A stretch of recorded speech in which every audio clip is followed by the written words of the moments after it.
Mr. Speaker, she asked about contingency plans for UK nationals, and I can assure her and the House we're working at speed with our partners in the region to take whatever measures we can to make sure that our people can return as safely and as swiftly as possible, and will continue to do so. And I'm happy to update her and the House as we roll out those plans. Mr. Speaker, let me be very clear. There were two distinct and separate decisions over the weekend. The first decision was whether or not the United Kingdom should join the US-Israel offensive against Iran. We took the decision that we should not. We should not. Absolutely right. The second decision was a separate decision, and actually a separate request from the US, which was whether we should permit the use of bases for the distinct, specific, defensive purpose of collective self-defence of our allies and to protect British lives, which were put at risk by the actions of Iran on Saturday and Sunday. We took the decision that we should do so. I am clear in my mind that any UK action must always have a lawful basis. It must also always have a viable and thought-through plan. Yes.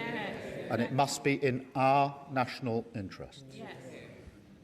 The Leader of the Opposition, I think, is saying she would have joined the initial strikes whether they were lawful or not.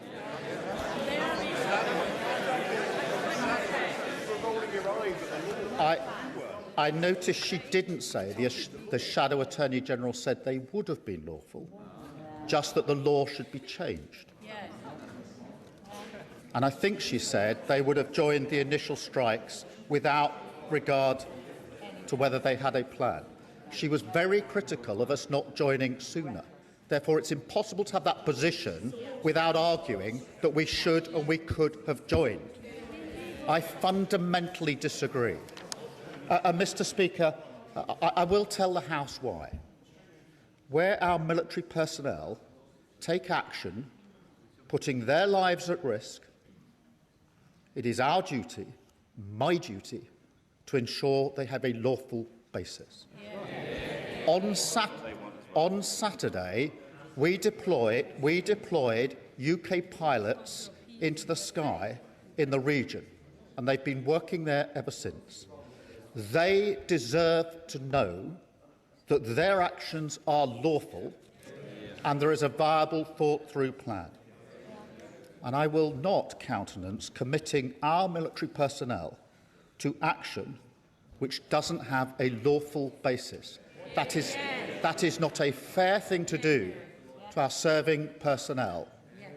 And no UK Prime Minister has ever committed our personnel to action unless it's got a proper lawful basis.